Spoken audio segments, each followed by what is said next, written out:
Selamat pagi Bapak Ibu sekalian, bersyukur kita boleh bersama-sama kembali di pagi hari ini.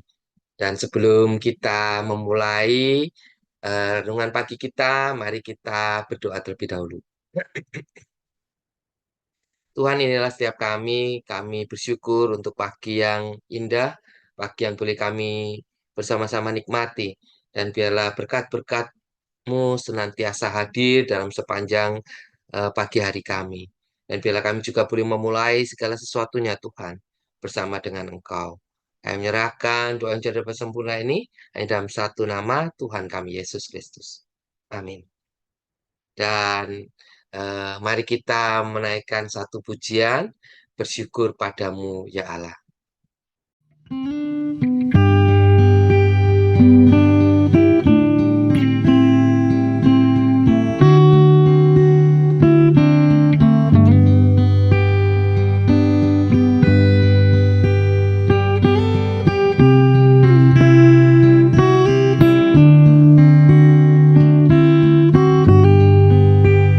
Syukur padamu ya Allah atas segala rahmat-Mu.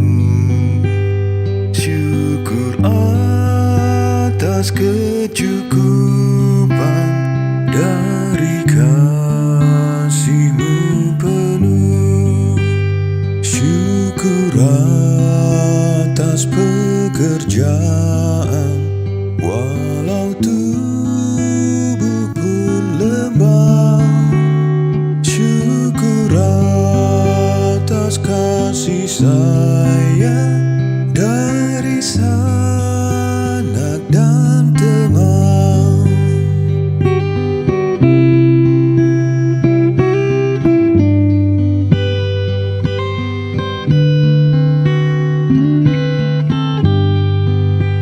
Syukur atas bunga mawar harum indah tak terberi. Syukur atas awan hitam dan mentari berseri.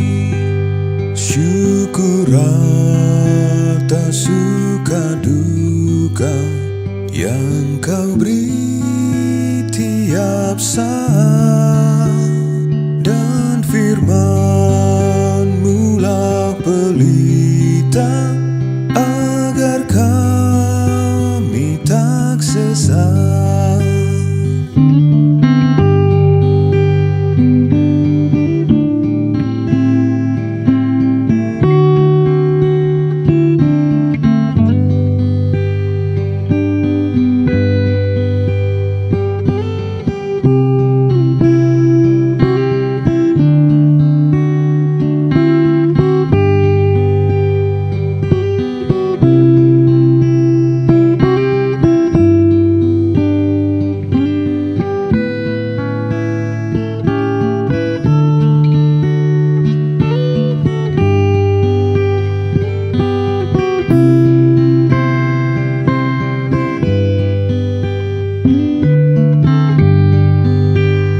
Syukur atas keluarga penuh kasih yang mesra. Syukur atas perhimpunan yang memberi sejahtera. Syukur atas kekuatan kala duka dan kesal. Syukur atas pengharapan kini dan selamanya. Syukur atas kekuatan kala duka dan kesal. Syukur atas pengharapan kini dan selamanya.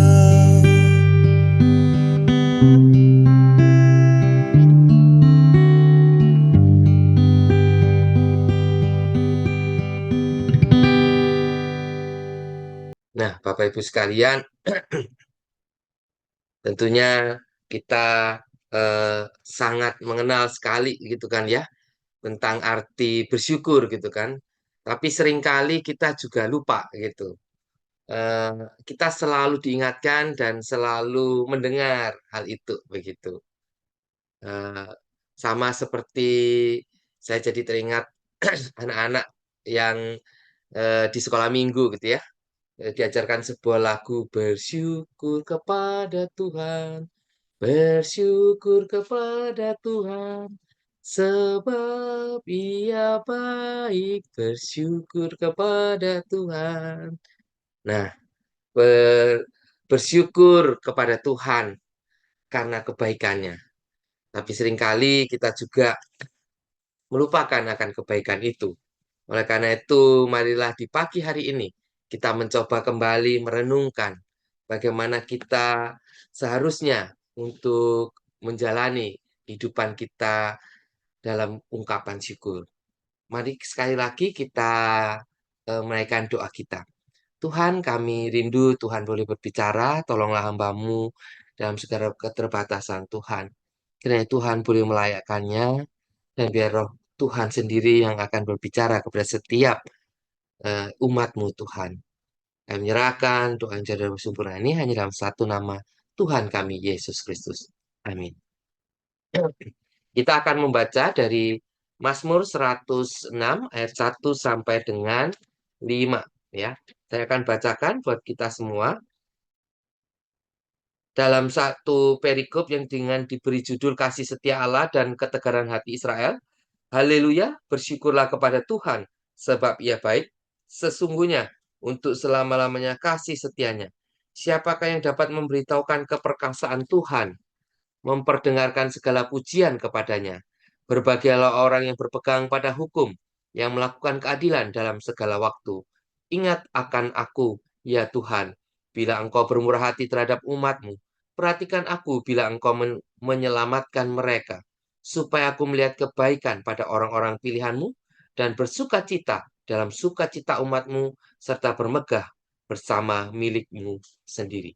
Demikian pembacaan firman Tuhan berbagai mereka yang bukan hanya merenungkan, tapi juga melakukan dalam kehidupan sehari-hari.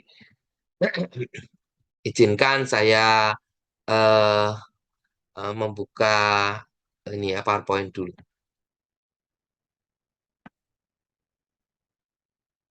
Nah,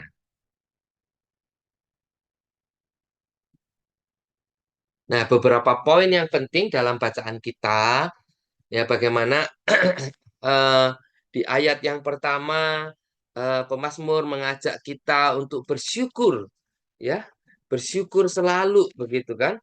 Bersyukurlah kepada Tuhan sebab Ia baik gitu. Bersyukurlah kepada Tuhan. Seperti nyanyian tadi itu ya, gitu ya. Bersyukur kepada Tuhan sebab Ia baik. Bersyukur kepada Tuhan atas apa? Atas kebaikan dan kasih setia Tuhan. Dan bagaimana umatnya harusnya hidup dalam ucapan syukur. Tetapi kenyataannya seringkali kita memberontak dan tidak mentaatinya. Sama seperti bangsa Israel yang seakan-akan tidak ingat lagi perbuatan-perbuatan Allah yang melepaskan mereka dari perbudakan dan menyertai mereka menuju tanah perjanjian itu. Begitu. Betapa Tuhan telah menunjukkan banyak hal kekuasaannya gitu ya, mulai dari tulah maupun juga perbuatan-perbuatan ajaib yang Tuhan lakukan untuk menjaga dan melindungi dan membawa bangsa Israel.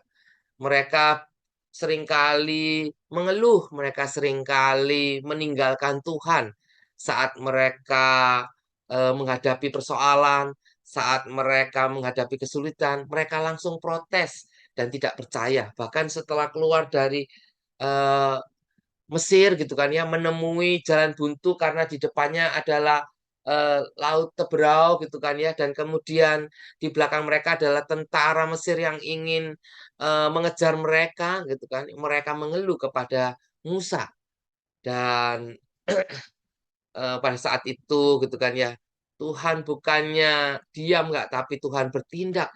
Tuhan menolong dengan membelah laut Teberau itu sehingga umat Israel bisa diselamatkan. Tapi meskipun begitu Allah tetap menyertai kan, gitu kan. Berkali-kali menolong mereka dalam kekeringan, dalam kelaparan. Mereka pun ditolong dengan adanya mana, burung gagak, dan banyak hal yang lain. Kebaikan Allah seakan tidak ada habis-habisnya bagi orang-orang yang tidak tahu mengucap syukur itu, begitu. Untuk itulah pemazmur mengingatkan agar umatnya peka dengan kebaikan Tuhan dan akan berbahagia jika mereka taat pada hukumnya atau berjalan pada hukumnya. Gitu. Karena kasih Allah, karena Allah yang membawa mereka keluar dari tanah Mesir itu, Allah yang setia dan penuh kasih itu. Gitu. Bahkan eh, Allah yang meskipun umat Israel seringkali mengeluh dan meninggalkannya, Allah tetap setia memberikan segala kebaikan dan cinta kasihnya. Maka pagi ini kita diingatkan kembali. Pertama, mari kita mengingat kebaikan Tuhan dan pertolongannya. Seringkali kita lupa gitu ya. Begitu selesai persoalan gitu ya, kita melupakan Tuhan dan kita melakukan kebiasaan-kebiasaan kita yang mungkin nggak menyenangkan hati Tuhan gitu. Kita melupakan pertolongan dan kebaikan Tuhan. Dan kita lebih menyenangi untuk melakukan kebiasaan buruk kita. Oleh karena itu, ingat kebaikan Tuhan. Dan di saat eh, peristiwa-peristiwa sulit, maka kita perlu mengingat kembali bahwa Tuhan itu baik dan menolong senantiasa kepada umatnya yang berseru kepadanya. Yang kedua, yaitu peka terhadap penyertaan Tuhan di kala susah maupun senang.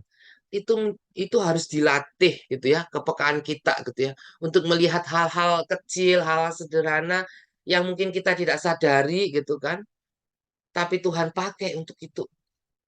Saya pernah melihat, saya jadi teringat sebuah film gitu ya, seorang ibu yang memiliki anak yang mengalami sakit gitu kan, sakit yang begitu rupa gitu kan. Dia akhirnya kehilangan imannya gitu ya, meragukan Tuhan dan pertolongannya gitu. Tapi di tengah semuanya itu begitu kan, eh, pertolongan-pertolongan Tuhan itu ada hadir di situ, tapi tidak dirasakannya karena dia berfokus pada persoalannya, bukan kepada apa yang Tuhan lakukan, apa yang Tuhan sedang kerjakan dalam peristiwa itu. Dan setelah lewat gitu ya, akhirnya anaknya sembuh begitu kan ya. Dia baru ingat gitu kan. Bahwa pada saat-saat genting, di mana pada saat malam hari anaknya kambuh sakitnya dan dia harus segera membawa pergi sedangkan dia masih punya bayi dan juga anak yang lain, maka tetangganya datang untuk menjaga anak-anaknya itu. Sedangkan dia bersama suaminya harus segera mengantar ke dokter yang ada di luar kota. Gitu. Bahkan pada saat-saat tertentu Tuhan juga menolong dia gitu ya, tanpa dia sadari. Gitu. Ada banyak orang yang Tuhan kirimkan untuk membantu dia. Suster yang di rumah sakit, yang ceritanya waktu itu dokternya begitu penuh dan harus menjadwalkan sampai jauh padahal dia dari kota kecil untuk menuju ke kota besar perlu banyak biaya gitu kan.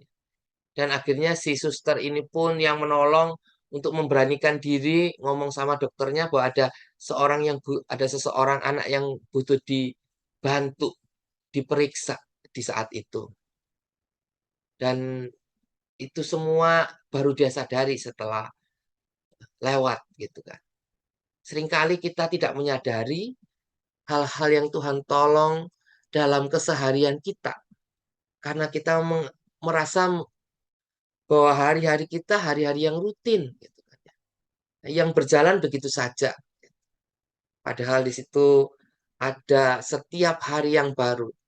Ada kesempatan kita untuk melihat kebaikan dan pertolongan Tuhan. Dan yang ketiga adalah mengingat Allah kita, Allah yang setia dan penuh kasih. Bahkan di saat tadi saya katakan di saat kita tidak setia pun, dia tetap setia dan tetap mengasihi kita dan ingin memberikan yang terbaik buat kita. Maka dalam tiga hal itu gitu kan ya, harusnya kita dipenuhi dengan ucapan syukur. Dan hati yang dipenuhi ucapan syukur harusnya tercermin dalam kehidupan yang bersyukur kepada Allah. Dalam sikap hidup kita, dalam pola pikir kita, dan dalam setiap keputusan-keputusan kita harusnya didasari dengan ucapan syukur itu. Karena hati yang bersyukur melihat kebaikan dan kasih setia Tuhan. Karena bahwasannya untuk selama-lamanya kasih setia Tuhan. Bukan untuk hanya sampai besok, sampai lusa, hanya untuk orang-orang tertentu, enggak. Untuk kita semua yang mau percaya kepadanya. Bahkan saat tidak setia, dia tetap setia. Maka apa yang menahan kita untuk mengucap syukur kita, Bapak Ibu sekalian? Mari kita terus ucapkan syukur karena kebaikan Tuhan, karena kasih setianya. Dan saya ingin mengakhiri dengan sebuah cerita dari Filipina, cerita yang cukup terkenal, mungkin Bapak Ibu juga pernah mendengar gitu. Tapi baiklah kita melihat bagaimana seorang anak SD kelas 4 ini gitu kan ya. Dia bisa mengucap syukur dalam kehidupan yang terbatasnya itu.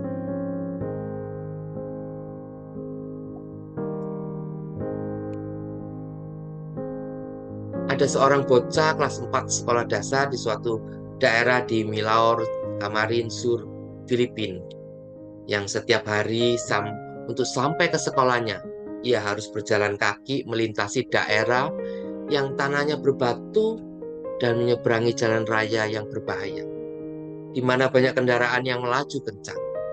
Setiap kali berhasil menyeberang jalan raya tersebut, Andoy selalu mampir sebentar ke gereja untuk berdoa. Tindakan ini diamati oleh pendeta Agaton karena merasa terharu dengan sikap Andoy yang lugu dan beriman tersebut. Suatu hari ketika Andoy hendak masuk ke gereja, pendeta Agaton menyapanya. Kata pendeta itu, "Selamat pagi Andoy, apa kabarmu? Apakah kamu akan ke sekolah?" Andoy menjawab, "Iya Bapak Pendeta," balas Andoy sambil tersenyum. Bapak Pendeta berkata, "Mulai sekarang saya akan membantu menemani kamu menyeberang jalan raya tersebut setiap kali kamu akan menyeberang." Andoy mengatakan, "Terima kasih Bapak Pendeta." Dan Bapak Pendeta pun menjawab, "Sekarang apa yang akan kamu lakukan?" "Aku hanya ingin menyapa Tuhan Yesus sahabatku." Lalu pendeta itu segera meninggalkan Andoy untuk melewatkan waktunya bersama Tuhan. Tapi kemudian pendeta Agaton bersembunyi di balik altar untuk mendengarkan apa yang dibicarakan Andoy. Andoy mulai berbicara kepada sahabatnya. "Engkau tahu Tuhan, ujian matematikaku hari ini sangat buruk. Tetapi aku tidak menyontek, walaupun teman-temanku yang lain melakukannya. Ayahku mengalami musim paceklik, dan yang bisa kumakan hanyalah kue ini. Terima kasih buat kue ini Tuhan. Aku tadi melihat anak kucing yang malang, yang kelaparan dan aku memberikan kueku yang terakhir buatnya. Lucunya, aku tidak begitu merasa lapar lagi. Lihat, ini sepatu yang terakhir. Mungkin minggu depan aku harus berjalan tanpa sepatu. Engkau tahu Tuhan, sepatu ini akan rusak. Tapi tak mengapa, yang terpenting aku tetap dapat pergi ke sekolah. Tuhan, kata orang-orang kami akan mengalami musim panen yang susah bulan ini. Karena itu, beberapa temanku sudah berhenti sekolah. Tolong bantu mereka supaya bisa sekolah lagi. Oh ya, engkau tahu, ibuku memukul aku lagi. Sakit sekali. Tetapi aku bersyukur karena masih memiliki seorang ibu. Dan rasa sakit ini pasti akan hilang. Lihat luka-lukaku ini Tuhan. Aku tahu Engkau mampu menyembuhkannya. Di sini bekas lukanya. Andoi memegang bekas lukanya. Tolong jangan marahi ibuku. Memang dia sedang lelah dan khawatir memikirkan kebutuhan makanan juga biaya sekolahku. Itulah mengapa dia memukulku. Oh ya, Tuhan, aku rasa aku sedang jatuh cinta saat ini. Ada seorang gadis yang cantik di kelasku. Menurutmu, apakah dia akan menyukaiku? Bagaimanapun juga, aku tahu bahwa engkau tetap menyukaiku. Karena aku tidak perlu menjadi siapapun untuk menyenangkan hatimu. Engkau adalah sahabatku. Tuhan temanku, ulang tahunmu tinggal 2 hari lagi. Apakah engkau gembira? Tunggu saja, aku punya hadiah untukmu. Tapi ini kejutan dan aku harap engkau menyukainya. Ups, aku harus pergi sekarang. Selamat siang. Kemudian Andoi segera berlari keluar dan memanggil pendeta Agaton. Pak Pendeta, aku sudah selesai berbicara dengan sahabatku, Tuhan Yesus. Sekarang Anda bisa menemaniku menyeberang jalan. Kegiatan tersebut berlangsung setiap hari. Andoi tidak pernah absen sekalipun. Pendeta Agaton berbagi cerita ini kepada jemaat di gerejanya setiap hari Minggu karena dia belum pernah melihat iman dan kepercayaan yang murni kepada Allah dan bersyukur saat situasi yang sulit terjadi seperti yang dimiliki Andoi. Saat hari Natal tiba, Pendeta Agaton jatuh sakit sehingga tidak bisa memimpin gereja dan dirawat di rumah sakit. Pengelola gereja diserahkan kepada 4 wanita tua yang tidak pernah tersenyum. Mereka selalu menyalahkan segala sesuatu yang diperbuat orang lain. Hari itu tanggal 25 Desember ketika 4 wanita itu sedang berada di gereja. Tiba-tiba masuklah Andoi dan tidak menyapa sahabatnya. Andoi, halo Tuhan, aku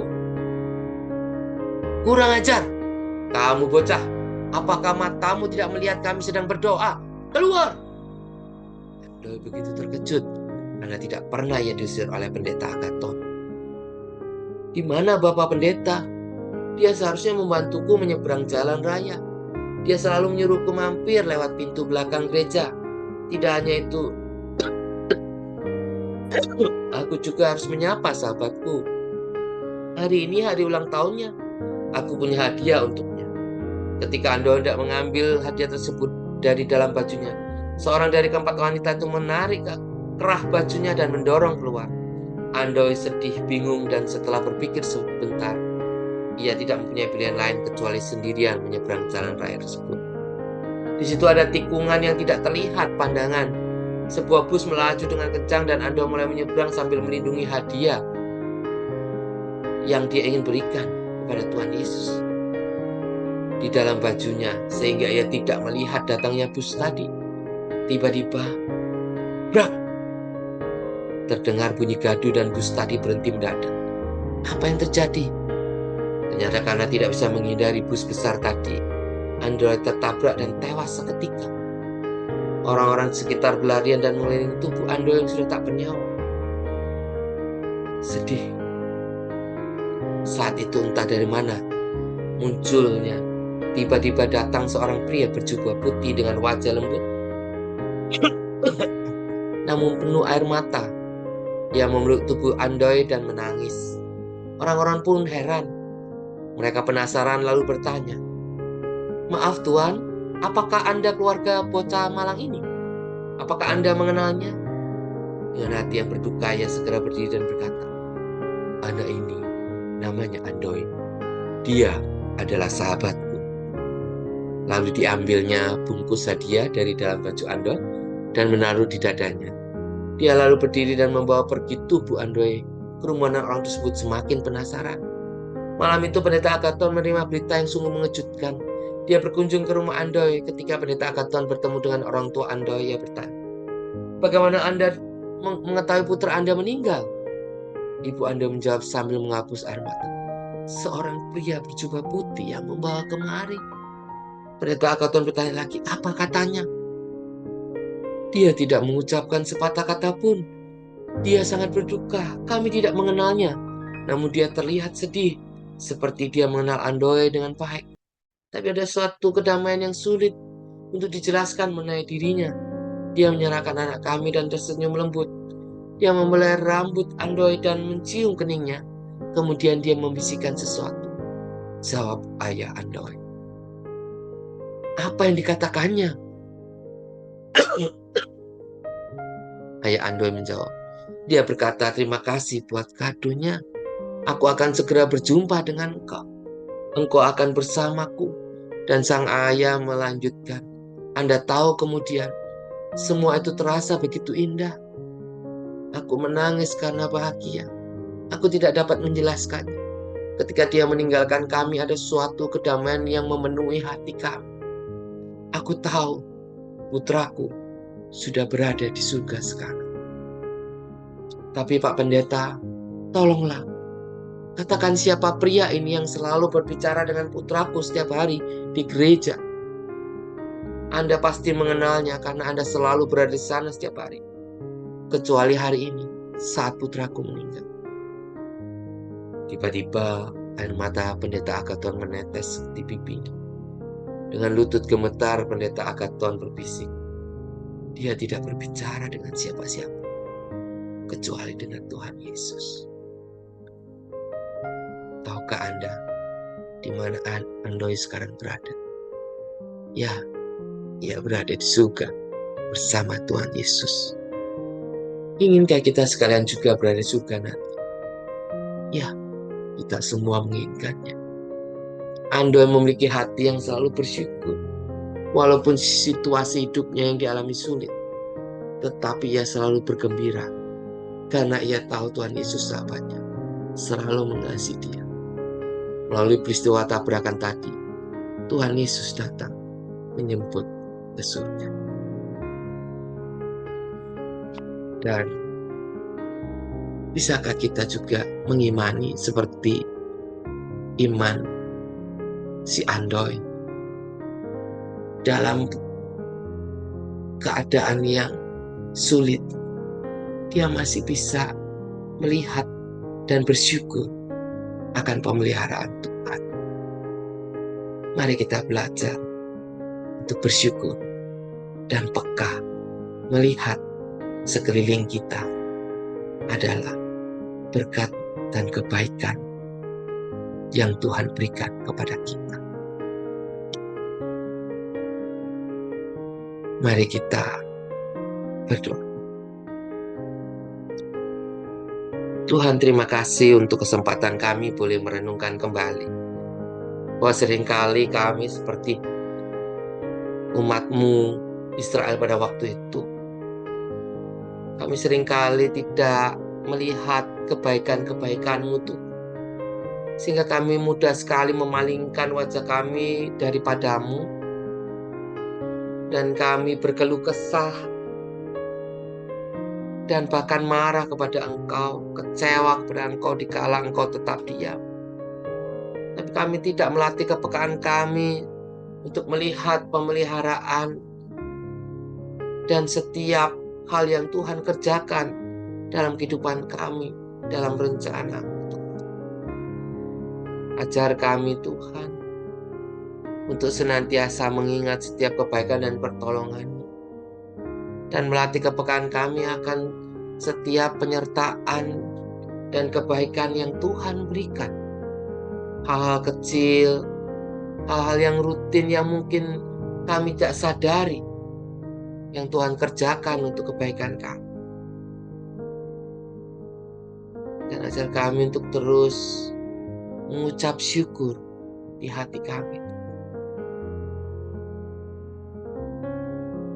untuk tahu menyikapi dan bersikap bersyukur dalam segala keadaan. Seperti iman si Andoy, bocah kecil kelas 4. Tuhan, kami juga ingin berdoa untuk teman-teman kami yang bergumul dalam sakit penyakit. Biar Tuhan sendiri yang memulihkan, menyembuhkan, dan menguatkan iman mereka, Tuhan. Di tengah keterbatasan mereka, biarlah mereka tetap bisa bersyukur dan mensyukuri kehidupan yang meskipun sulit, tapi mereka bisa melihat kebaikan-kebaikan Tuhan. Kami juga berdoa untuk teman-teman kami yang mengalami pergumulan-pergumulan berkaitan ekonomi, pekerjaan, keluarga, studi, atau hal-hal yang lain, Tuhan. Tuhan yang akan menjaga dan memelihara. Karena Tuhan adalah Tuhan yang setia, dan kasih setianya yang tak pernah ada habis-habisnya, dan tak pernah putus-putusnya itu. Dan kami juga berdoa untuk persekutuan doa pagi, Tuhan. Biarlah melalui persekutuan doa pagi, banyak umat-Mu yang boleh dikuatkan, diingatkan, dan diterangi, dicerahkan untuk melakukan bagian kami sebagai anak-anak Tuhan. Dan kami berdoa untuk gereja-Mu juga, Tuhan. Kau memberkati GKI Gading Indah dalam segala pelayanan, dan biarlah para majelis jemaat yang Tuhan sudah percayakan umat-Mu ini, Tuhan, memimpin gereja-Mu, Tuhan, untuk makin peka dengan apa yang Tuhan mau dan melakukan apa yang Tuhan mau.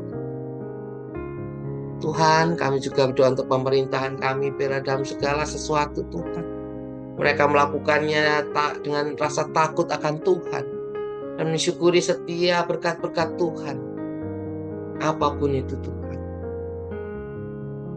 Dan kami menyerahkan, Tuhan, setiap Bapak Ibu yang bersama-sama dalam persekutuan doa pagi ini, Tuhan. Biar Tuhan juga yang menganugerahkan sukacita dan damai sejahtera itu di hati mereka, sehingga apapun yang ada di hadapan mereka, biarlah semuanya dihadapi dalam damai sejahtera itu. Kami menyerahkan doa yang saudara sempurna ini, Tuhan, yang dalam satu nama, Tuhan kami, Yesus Kristus.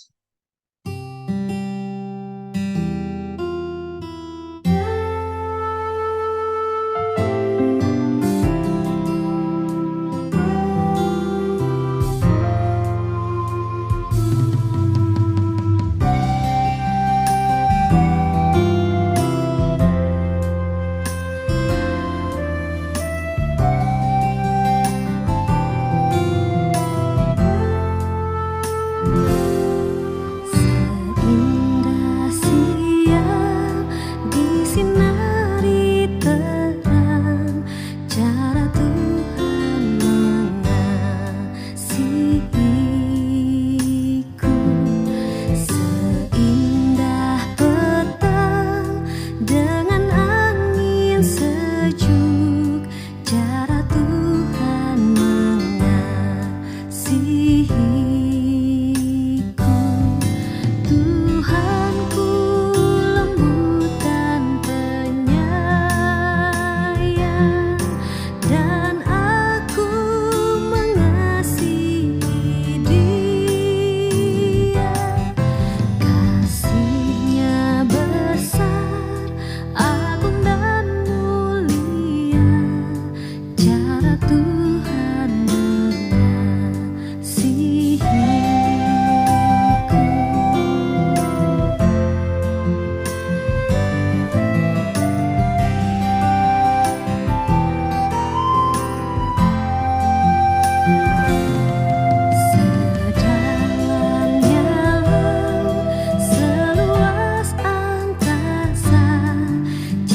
Tuhan mengasihi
Terima kasih, Bapak Ibu sekalian. Tuhan memberkati kita. Amin.